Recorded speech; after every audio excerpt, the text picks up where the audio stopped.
What's going on, everybody? Welcome back to another episode of Real Naked Locks. I'm Chato, that's Henry. We're going to give you guys our bets and breakdowns for this upcoming Saturday's fight night card, Dolidze versus Hernandez. On a scale of 1 to 10, Henry, how are you feeling about this card? I'll see it like a 4. It's like a bunch of chick fights. There's only 11 fights total on the whole card. Yeah, it's not the best. Short notice, the fighter in the co-main event too. Like, main event solid though. It's a banger. Could go either way, but yeah, it's a pretty weak card overall. I think that Ode Osbourne on the co-main is crazy work. So but dude, yeah, like, it was on the verge of getting cut, you know. Yeah, like I agree. Definitely, like I would say a 5 out of 10. I'm excited for a couple fights, but there is a couple of snooze fest fights. Stock. I mean, there's a couple old heads on this card. We'll see if they come through to keep the momentum going. You know. Yeah, I mean it's not July, so I don't think the unks are going to be dominating. So like I think the young bucks are going to show the old dogs what's up. You know. Yeah, we'll see what. But in that first fight, we got Gabriela Fernandes. This is Julia Stoliarenko. Stoliarenko, she's an armbar or bust. I mean, this girl, I don't know. I think she's pretty garbage, honestly. She has a couple of Hail Mary wins, like over Molly McCann and shit, but Molly McCann is also garbage. I don't know. I just can't see her landing the takedowns and getting the submission here. You know, this is like. I see Fernandes stuffing the takedowns, boxing her up on the feet, probably knocking her out. Honestly, I like that under 2.5 at -180. So, yeah, give me Fernandes here. I think she is a give me 5 for her. Step down in competition, and I think she wins by knockout. Yeah, I agree. I mean, Stoliarenko. I'm not gonna lie. Stoliarenko has cashed for me and my dad a couple times. I don't know if you guys remember. Molly McCann was a whopping -450 against her, and like she ended up getting armbarred. But just like Henry said, it's submission or bust.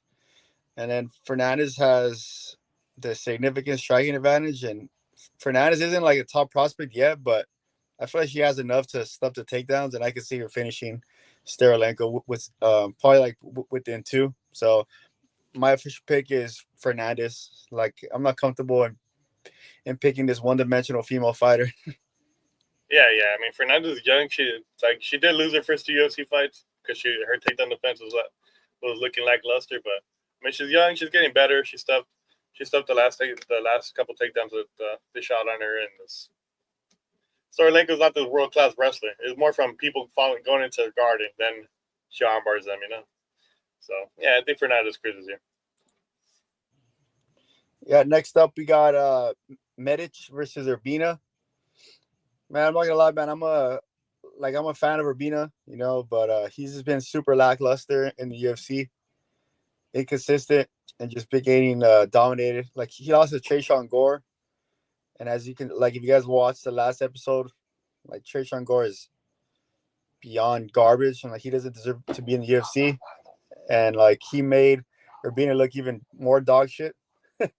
But Medic, he's definitely not a world class fighter in my opinion, but I think he still gets it done in this fight. So I have Medic is my official pick, but I wouldn't be surprised if Urbina like gets like some type of sub on him, because if you guys remember, Medic is a quitter, bro. So like you never know, like Urbina might fucking pull off some sub, but my official pick is Medic. Yeah, I mean, I think both these fighters are pretty low level. Medic at one point looked like he could have been a contender, and then he just fell off a cliff. I think he's on the downward trajectory, whereas Urbina is young. He still has some fight in him. Whereas Medic, I mean, this guy fucking crumbled to Bali. I mean, not that Bali's not a killer, but this guy had absolutely zero resistance to takedowns. Like, it was like he was just falling over like a fucking Lego. Like, then he gets knocked out in one punch by Punahele. I don't know what it is about this guy. Maybe his injuries catching up to him, but I think Urbina is gonna take him down and dominate him on the mat. As long as he doesn't get knocked out on the feet, obviously. But at these odds, plus 350, and give me the dog here all day. This guy took down Brian Battle. I mean, he taking down Charles Radke. I mean, he was more worried about the power in that fight. Radke's a pretty good wrestler. so he didn't shoot. He tried to play the kicking game and it didn't go for a takedown and got fucked up. Whereas this guy's mostly a grappler. This guy grappled with Sean Brady in the LFA, and so it's like he has experience against actual grapplers. Whereas Medic is a fucking Alaska FC guy. Who the fuck you know from Alaska that knows how to fight? Yeah, Medic's gonna lose this fight and get cut from the UFC. So give me Urbina by sub. Wow. I like speaking of cold places. Let's dive into those pyramids in Antarctica. No, I'm kidding. Next up, we got Edwards versus Cahoeira.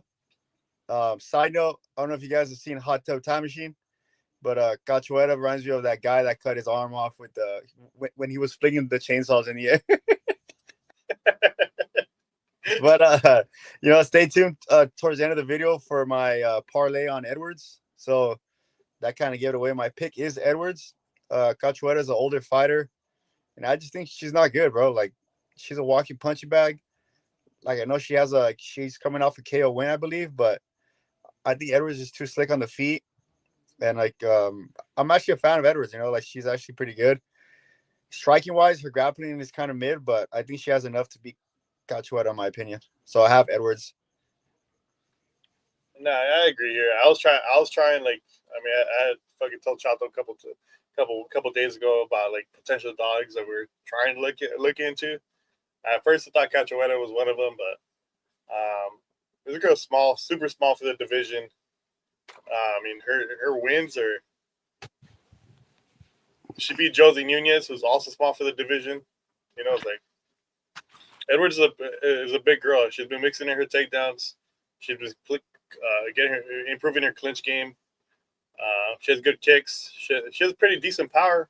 She doesn't really knock anybody out, but she has decent power in her hands. It's like I think Cachoeira is there to get hit, and I think eventually Edwards gets her down and gets a submission win here.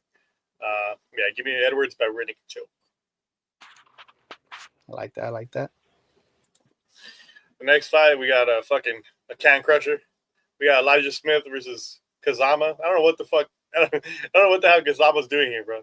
He's here to get fed to for Smith. This is a fight to get Smith an easy win. Little showcase fight for him. Kazama's no good. He's buns, bro. He's garbage. He's been knocked out twice in a row in the first round. He's fighting a fucking super athlete, Elijah Smith, who has good striking, who has good takedowns. What is Kazama going to do here? He has no path to victory. Unless Smith blows his fucking knee out like Tom Aspinall against Curtis Blades. Give me Smith. I don't know if he knocks him out round one. He should knock him out round one, but maybe it takes his time. But Smith is all day here. The odds should be wider.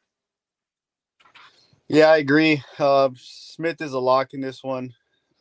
Just like Henry said, I don't even know why Kazama's in this card. He's obviously just here to fulfill his contract. He's for sure out of here after this one. Kazama's path to victory on paper is him by sub, but Smith is one of those up and coming fighters that train MMA. He's good all around, dude. So I have Smith, the younger fighter, the more dynamic fighter, and I can see him knocking this dude out cold within two. Yeah, it's a free parlay leg here if you want to parlay someone like Smith, honestly. All right, next up we got Walker versus Cerqueira. I got Walker. Stay tuned for our parlay on Walker. Sorry about the fireworks and but I think Walker. Yeah, I think Walker's overall better fighter. I think this is an extreme mismatch. So another parlay piece right here. Like if you guys are interested, I have Walker inside the distance on this one. I was watching Cahoeira's fights. I don't know how to pronounce his name. I'm botching it, but Cerqueira. Cerqueira. I'm gonna call this fucking Cerqueira, dude. He's the squealer, bro. I feel like Walker's gonna pressure him. Back-to-back knockout victories from Smith and Walker, in my opinion. Yeah, I just thought. I think the odds are just too wide in this. Walker's 0-1 UFC. He did get hurt a few times. I get it. It's Alonzo Menefield. This dude just beat Omar C. He has good wins in the UFC. He beat Dustin Jacoby. I don't know, man. Minus 600 and you're 0-1 UFC. We've seen this trap in the UFC before where I don't remember the dude's name, but the guy who fucking fought Chris Duncan with the fucking neck tat, He's like blacked out chest and Cage shit. Wars, that dude from Cage Wars. Yeah, it's like again, no wins in the UFC. What we just saw with Carlos Leal. You know, like I mean, he does have a win, but like they look good in their losses, and they come in here, and then they shit the bed in their following fight. With that said, I do have Walker though. Cerqueira is pretty garbage. I think if Walker's path to victory is just take this motherfucker down. He's horrendous. Take him down. Use your size, ground and pound him. Make it easy. Whether Walker does that or not, this guy might just choose to stand and trade with Cerqueira, and this dude has 8 knockouts in his career, so could get sketched, but I'd like to believe Walker's going to come in here with a good game plan, you know? But like fucking Cerqueira, fucking he's coming like his only 2 fights in UFC, he's lost by knockout, and this bun, like Henry likes to call fighters, this guy's buns. He's fighting from a fucking organization called Demo Fight. Where's that at? Where's that at? Someone comment in the comments. Where's that at? You know, so I have Walker, but again, Walker and Smith are kind of on the high side. I think Smith is like minus 800 and Walker's minus 700. So like, I have to agree with Henry on this one. Some of these fighters that aren't tested, minus 700 is probably steep, but you know, like you guys have that extra cash on like just laying around. Sprinkle knockout, sprinkle aside the distance. You know, like for better odds. I just think like Kazama has 1 win in the UFC, and it was against Charlampes Grigoro, who was beating the shit out of him, and he just happened to get tired in his guard. Imagine somebody's tired in your guard, and you're a decent grappler. You're gonna fucking submit him. He was just so exhausted, he was laying in his guard, ready to be submitted. And it's not gonna happen with Smith. Smith is definitely, if you're in a parlay and he's big favorite, to Smith. Yeah, I mean. Yeah, like fucking, like stay tuned for our parlay with Smith. Yeah, spoiler alert. Next up, we got Eric Anders versus Christian Leroy Duncan. I just want to say this: I think Anders has had a great UFC career. He's one of the OGs. He's a vet, but I think Duncan has every path to victory to beat this guy. He's faster. He's younger. His clinching game is getting a lot better. He's hard to take down.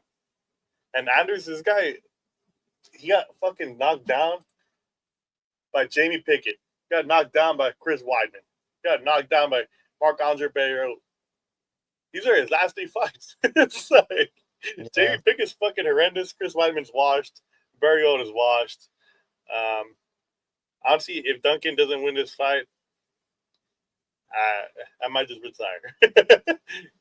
he should crack Anders here. I think he knocks him out. Yeah, I mean, I agree. Like, my official pick here is Duncan. CLD. But I think after this fight, Anderson's gonna have to get a CDL license because he's gonna get kicked out of the UFC. Like, I know he's on a 2-5 win streak. But you know, like, I don't really give him credit. Like Kenny said, I respect what he's done in the UFC, but dude is like 38, right? Like, Duncan's the younger fighter, more explosive. And like Duncan has lost in the UFC, but to pretty good fighters. Like he lost to RoboCop and I think Petrosian like early in his career. But you know, like have Duncan inside the distance, like just because of the speed advantage, and honestly the athleticism. Like Anders did have a good fight against Weidman, but dude, like Weidman has a titanium leg, and he's not the old champ that he was before. So like in that case, I have Duncan. Like I wouldn't even be surprised like if Duncan wins inside the distance, bro. Yeah, I mean, I'm expecting him to win by murder here, but I mean, we'll see, man. We'll see. We've seen this guy have a mental case, and but we'll see. I believe in him this time. Yeah, stay tuned for our bet on Duncan. Nah. Next up, we got Miles John versus Gene Matsumoto. Miles John is a good fighter. He's a good fighter. But I think Gene Matsumoto is being super underrated here. I get it. Rob Font beat him in a split decision. Close fight. It's like, can Johns make this close? He can. The problem with Miles Johns is his lack of volume, bro. Like, this guy is like, He's thrown 80 significant strikes in one fight. That was to Anderson dos Santos. Who the fuck is Anderson dos Santos? You know, like the fucking name is made up. You know, it's like against Green Goblin, aka Douglas da Silva Andrade, he threw 50 significant strikes. Against Cody Gibson, 25. Against Felipe Lima, 31. It's like against you're fighting a 25-year-old fucking young killer, bro, who just coming off his first loss. He's gonna look to bounce back and put a fucking beating on you. That's what I think is gonna happen here. Matsumoto's gonna put a pace on Johns. He's gonna drown him. Maybe he gets him out of there round 3, but I expect Matsumoto to cruise here and just put heavy pressure on Johns. I think it's a get right fight for Matsumoto, and I think minus 300 is a pretty good line. Yeah, definitely. I mean, I want to start off by saying like Miles John's definitely a good fighter. I think it's just matchups make fights, man. And I think just Matsumoto on paper and skill wise and like in the octagon, he's just a better fighter overall. Like Henry did bring up a good point about the volume. I watched his fight back with Rob Font, bro. Both of them threw like at least over like 100 significant strikes each, and I feel like the pressure is kind of like the Ribovics fight, where like Matsumoto's just gonna overwhelm this guy. But I think I'm just gonna have to tweak Henry's pick just a little bit. I have Matsumoto by decision just because I think Johns is good enough to survive, but I just don't think Johns is good enough to win, man. Yeah, I mean, it's a good fight, though. I think he's going to maybe Matsumoto 29-28 or maybe 30-27, but in a close 30-27, yeah? Yeah. All right, next up, we got Fili versus C-Rod. I was going back and forth on this with Henry. We were going to go, like, I'm a big C-Rod fan. You know, like, he's, was it like the prospect killer? But Henry did make a point that he's just undersized for this division. And then I was watching his previous fights at 145. Like people make fun of C-Rod, dude. Like everyone, like you see it all the time. Like he beats all the prospects and he loses to everybody he's supposed to beat. And I feel like this is gonna be another one of those factors. I feel like Fili's gonna have the power advantage, and then Fili's no slouch on the grappling. So like I really don't see a path to victory for C-Rod unless he brings out a totally different package than he did before. But we're gonna have to go with I'm gonna have to go with the underdog Fili on this one. But I'm not gonna lie, like I am rooting for C-Rod though. Yeah, I mean, this is striker versus striker. Except C-Rod is mostly a boxer, whereas Fili is more of a kickboxer. I'm gonna pick Fili here, and my reasoning is Christian Rodriguez is not a 145er. This guy just refuses to fucking make weight. You can make the argument that he should have one win at 145. He does against Austin Bashi. He robbed Bulgarian. He lost to Erosa. He lost to Melky Costa. And not only did he lose these guys, he's getting like the Costa fight. He was getting outstruck. The Erosa fight, he was getting outstruck. Like at one point in that fight, in the Erosa fight, Erosa hurt him with an elbow. He was kicking his ass with kicks to the body, teeps. If you're losing a striking battle to Julian Erosa in 2025, 2024, whenever the fuck that was, it's just a bad look, bro, because he's just too small. I don't think he has the power that's going to give Fili problems. Well, that has given Fili problems. Andre Fili gets knocked out by super power punches. Jonathan Brito, Dan Ige. Like, these guys are fucking heavy hitters in this division, bro. And I don't think C-Rod is that. The only thing that worries me about Fili is his cardio. His cardio looked a little weak against Cub Swanson. But in that fight, they were throwing dummy significant strikes. They're going for lots of takedowns. And I just don't think C-Rod has it in him.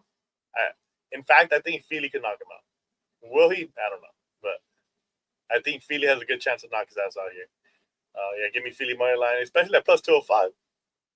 You tell me if Fili's that. You tell me if Fili loses that many times out of 10 to Christian Rodriguez. Like, I don't know. I think it's a 50-50 fight. Give me the dog. Stay tuned for our pick on Fili. Nah. Yeah. All right, next up we got Lucindo versus Hill. Yeah, to me, like this is a pretty straightforward fight. I got Lucindo, and my logic behind that is, I think Lucindo has the significant power advantage over Hill.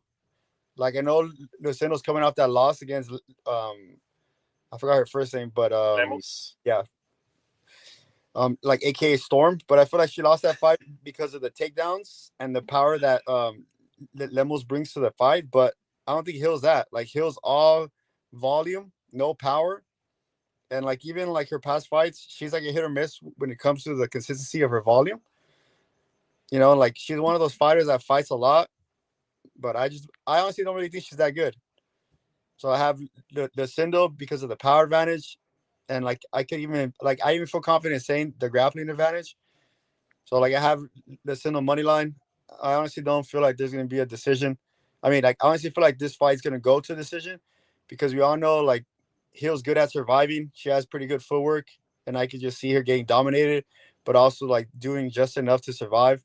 So give me the Lucindo 29-28. All right. Let me break it down to you. Why Lucinda's going to win this fight. The reason why Amanda Lemos had such success with her takedowns in that fight, because she had Lucinda worried about the power coming back at her. She was so worried about the power coming back at her that the takedowns were surprising her. It's like Angela Hill is not a wrestler like that. She's not as physical as Amanda Lemos. Like, could Hill mix in some grappling? She can, but she's not this super high level wrestler. Whereas, I mean, you'd be surprised. Yasmin Lucindo is a super high level grappler. You just couldn't really see it in that Lemos fight. But I think it was just more her being shocked and surprised by the power that was coming back at her. I think Lucindo's going to be the one initiating the grappling here and getting Hill down. And don't be surprised if Lucindo gets a submission against Hill. We've seen Hill get controlled on the mat a bunch of times before.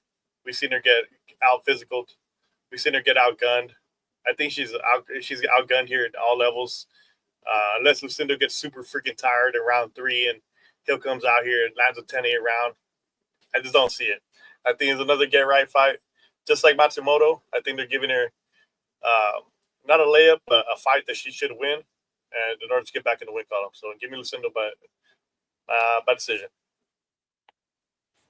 I can see it. I can see it. Next up, we got Astro Boy Steve Erceg versus Ode Osbourne. Again, another fucking layup. I think as long as Erceg comes out here, he fights to the best of his abilities. I think he could beat Ode wherever he wants. Whether it's on the feet, he could definitely beat his ass on the mat if he wants to. Erceg was more of a grappler in the regionals than a striker. I mean, we've seen Ode get taken down by freaking what's that fucking Mexican dude for the big mouth? Oh, his name, but Rodriguez. Lazy boy. Like yes, that dude's fucking. He's pretty average, you know. It's like you're getting that taken down by that guy. I think is a get right fight for Erceg. They called up Ode. They're like, hey, you know, you've been kind of fucking cheeks lately. We need to step up and fight Steve Erceg in short notice. Ode Osbourne is the guy who gets fucking tired on a full camp. Unless Ode lands a super Hail Mary KO in round 1, I think it's Erceg all day here. Erceg by sub, actually. Yeah, I agree. I got Steve Carell by honest whatever he wants to do. I was originally gonna put Steve Carell on my on my round the world parlay, but you know, like I just think the only reason why I didn't put him is because his IQ in fights, even in fights that he's winning, is dog shit. Like we all saw what happened in the Pantoja fight. Dude had the win and decided to grapple versus Pantoja. I'm never gonna understand the logic behind that. Like I'm not gonna understand the logic of him sniffing the roses, arms down against the dude from Australia. What's his name? That cracker. France. Yeah, Cracker France. I mean, I just don't know what version of Ursa is gonna show up to the fight. But I'm extremely confident that 9 out of 10 times Erceg is gonna win this fight, unless he slips on a banana peel on some like Valentina versus like like showing her feet, girl. what's her name? Grasso. Yeah, like if it's some Valentina versus Grosso stuff where like he tries to get fancy, like gets his bag taken. But even then, I don't even see that going. I literally just it's just very disappointing to have a co-main event, you know, like switch up last second and then they throw in fucking Ozzy Osbourne in there. That's insane. Respect to Ode for stepping up, but this is a bad matchup. It's just bad optics on it. You know, like this is giving me Islam versus it's like not afford to win. It's like I cannot afford to lose. Yeah, Marcano. I just can't. It's just giving me those vibes. But yeah, like I have Erceg inside the distance. I really don't see him winning by sub. I feel like he's gonna crack. Like he's gonna crack him in round 1. But like if you guys want the real money, Erceg round 2 KO. Yeah, the only thing that's worrisome is 3 losses in a row. What's the mental looking at? But I think Erceg is young enough to fucking bounce back from losses. I mean, he lost to fucking 3 of the best fighters in the world: Pantoja, Moreno, Kaikar, France. Like, okay, bro, it's like half the fucking division loses to them. And Ode's not anywhere near those 3. I'm just gonna throw that out there. Yeah. All right, next up we got the main event, Dolidze versus Hernandez. Like I'm not gonna lie, Henry was pretty big on Hernandez way before I was. We were there when Topuria chinned Volkanovski, and that was the first time I saw Hernandez fight, well, like live in person, and he drowned the Russian Chase Hooper. I feel like my official pick is gonna be Hernandez, but the logic is that it's a 5-round fight. Like I feel like he has a better gas tank, and like we've seen Dolidze get tired, like even in 3-round fights. But after my research, man, like I could easily see this being a stand-up fight just because they're both like pretty good in the grappling. But I feel like Dolidze has the best chance in the like first round or second round. Because if you guys remember that Hernandez fight versus Pereira almost TKO'd this guy in the first round, bro. So it just depends on like how Hernandez comes out and how Dolidze is with his finishing ability. Because Dolidze does crack, but I don't know, man. Like I'm a big fan of Fluffy, so like I'm gonna have to go with Fluffy. Give me Fluffy inside the distance. Give me Fluffy by sub round 4 or 5. Yeah, I mean, I think Dolidze is just like fucking Eric Anders, good fighter, really good fighter. He's had good wins in the UFC, but he's 38 years old.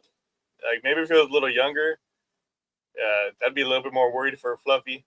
Dolidze's path to victory is round 1 or 2, KO, or maybe a reverse position and gets a submission. He's a good grappler, but if he doesn't do that, I mean, how can you bet on a guy when his path to victory is only like the first round, basically? You just can't. Like, Dolidze's wins recently: Marvin Vettori, washed. Kevin Holland, he fucking quit in that fight because he pulled his rib, supposedly. Anthony Smith, washed. And he can even fucking finish Smith. Like, come on, bro. I get it was at 205, but he fucking cruised. He just cruised. He threw 100 significant strikes against those guys, but those guys aren't relentlessly trying to take him down, you know? Against Imavov, he was taken down and fucking drowned. And he lost to Vettori in the first fight. Like, I just don't see it, bro. Like, Dolidze hits hard, but I don't think he's as slick as a striker to, you know, knock out Hernandez with a body shot like Kevin Holland did. That was the only time Hernandez has been knocked out. Yeah, he gets cracked, he gets wobbled sometimes, but the dude's fucking middleweight Cain Velasquez, bro. He's there to fucking bully you. He's there to drown you against a cage. He's going to smother you with clinch boxing. Hernandez is due to lose, but I don't think it's this fight. Give me your Fluffy, maybe round 4, round 5, TKO. Yeah, and then like if you guys look at some of Dolidze's fights, he's a BJJ guy, so he accepts the positions a lot. And I feel like that can be his downplay. Where like Hernandez, he's pretty slick on the floor, bro. Like he has good scrambles, but he also has that like that right mentality where like he does put position over submission. So I feel like he's not even gonna go for the submission the first couple rounds until he gets him tired, and then he's just gonna slip that fucking arm under the neck. He's gonna take this dude out, bro. Yeah, I mean, it could be like the Umar and fucking Merab fight where Umar looked good for the first round, and then that pressure and nonstop takedowns just fucking broke his cardio, and you just can't recover, bro. Like, you got to be able to knock this guy out all cold in round 1, or submit him in round 1, or you're gonna lose. Yeah, but yeah, we're both on the Fluffy side. Hopefully, he doesn't get knocked out in 1, but if he does, it's fucking MMA. But I don't think that's a likely scenario. But anyways, we're gonna get into our bets. We'll start off the around the world bet. We'll let Chato take the lead on this one. This is his bet. Take two. All right, guys, we're back with another banger for you guys. I got you guys at minus 125 odds. If you guys followed last week, we're back in the win column.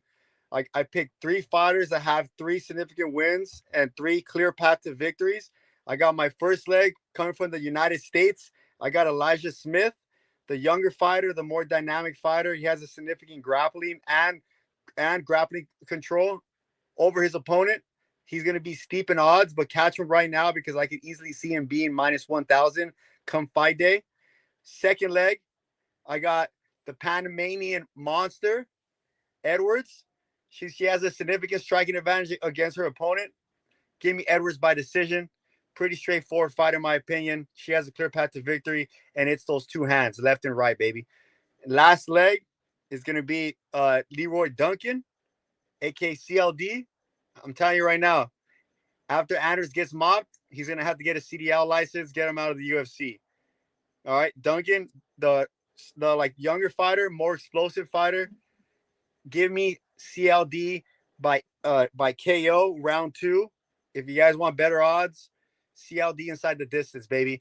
If you match all 3 of these, you get minus 125 odds. I'm telling you guys, free money. Cash it in now because the odds are going to juice.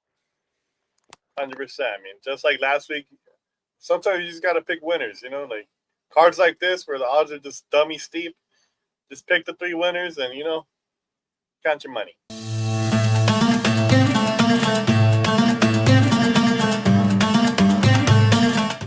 But in the Rhino Rush Parlay, I mean, I've kind of used this theme a couple of times where it's young fighters coming off losses.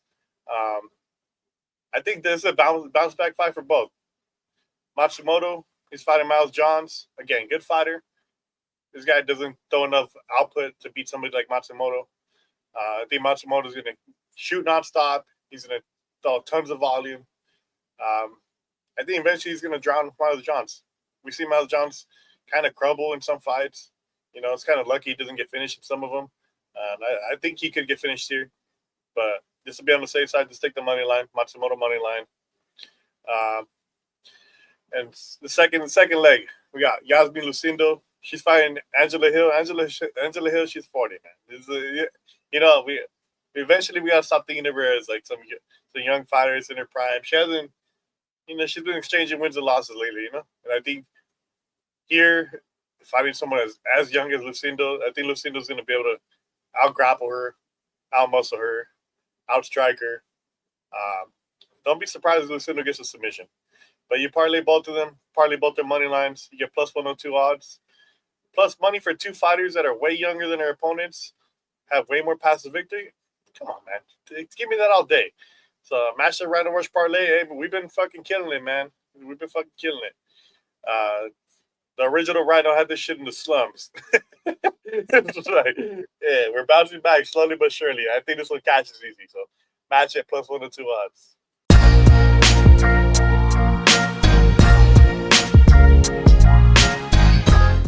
All right, guys, we got our next bet, Park Alley Bangers. If you guys don't know this bet, we pick fighters that the bookies don't believe in.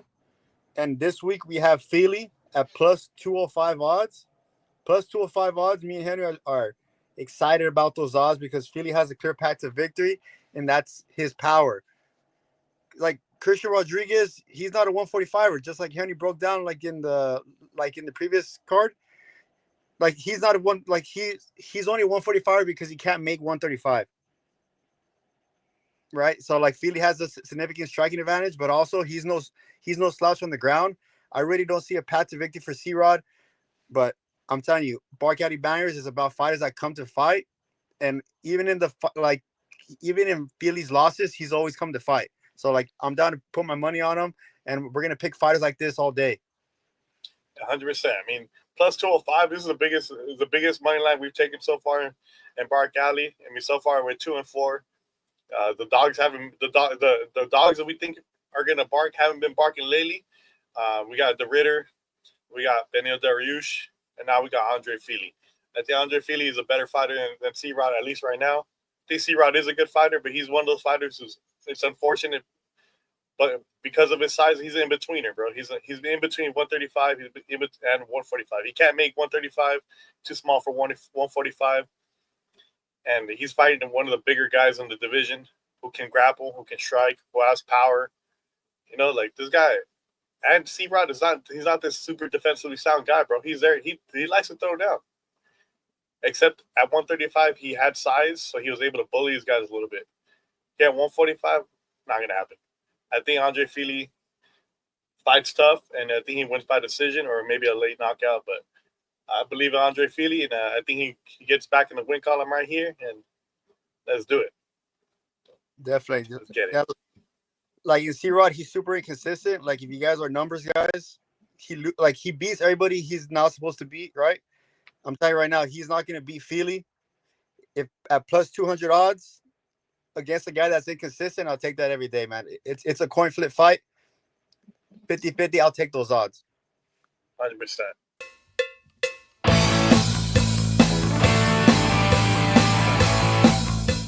All right. Now we have our play of the week. I mean, we kind of broke down Elijah Smith. Kazama's not UFC level, you know? And then we got Gabriela Fernandes, Stoliarenko. She's not UFC level, man. This girl is like for Royce Gracie in 2025, bro. Like she doesn't hit the armbar, she's done for. She doesn't get the takedown, she's done for. She can't wrestle. So unless Fernandes fucking jokingly goes into her guard and fucking leaves her arm there to get fucking submitted, you know, like I just don't see it. I think both fighters, younger, more well-rounded. Smith cruises, Fernandes cruises, and then we got our boy Fluffy Hernandez in the main event. I mean, this card was tough. There's a lot of minus 500s, minus 600s. So eventually you got to sprinkle in those minus 3s, those minus 2s, you know, to get the odds. And I believe in Fluffy. I think he's in the drown Dolidze. And I think this parlay cashes, man. I know play of the week has been kind of fucking slacking lately, but I think we're smacking the bookies this week. We're going 4 for 4. I think this one's easy. Yeah, like I agree. Like the play of the week, you know, like has been the best parlay for us. But this week we picked 3 fighters that have all finishing abilities. Like if you guys are feeling crazy, go ahead and put all 3 fighters inside the distance for even better odds. 100%. All right, guys. On the screen we have our schedule: Tuesdays, best and breakdowns; Wednesdays, Ultimate Fighter recap. Stay tuned for that one. It's the semifinals, right? Our boy Dixon's gonna fight. Sunday we have our event recaps where we're gonna tell you guys all the money that we made you guys, and then stay tuned after the Ultimate Fighter is over. I believe there's 8 days left until Dana White's Contender Series starts, so we're gonna substitute Ultimate Fighter for that. Make sure to turn on your bells and notifications for this channel. Also our Clips channel. Follow our social media on Twitter and our TikTok. We're Naked Locks MMA. We appreciate the supports in the comments and all the new subscribers, guys. We appreciate all the love. 100%. I mean, we're going slowly but surely, man. I mean, there's some days, some weeks we get 100+ views. Some weeks we only get 10, 15, 20. But I mean, we could check the statistics. There's a lot of you guys coming back, tuning in. I appreciate that. We're gonna start smacking these bets. You know, we've gone 4 for 4 a few times, and I think there's another time this week. Yeah, definitely, guys. So thanks again for watching. We'll see you guys later for the Ultimate Fighter recap. We're Naked Locks out, boys. Peace. Put the parlay in now because it's gonna be like last week where I could easily see Elijah Wood being minus 1,000. So I always pick fighters that have a clear path to victory, and Elijah Wood is the younger fighter, the more athletic fighter, and honestly the more dynamic. He has a sniff. Elijah who? Oh, I said Wood. Start over. I said Elijah Wood. I got me. Dude, what's that? Who the fuck is that? Is that a girl fighter? It's fucking Frodo, dude. Oh.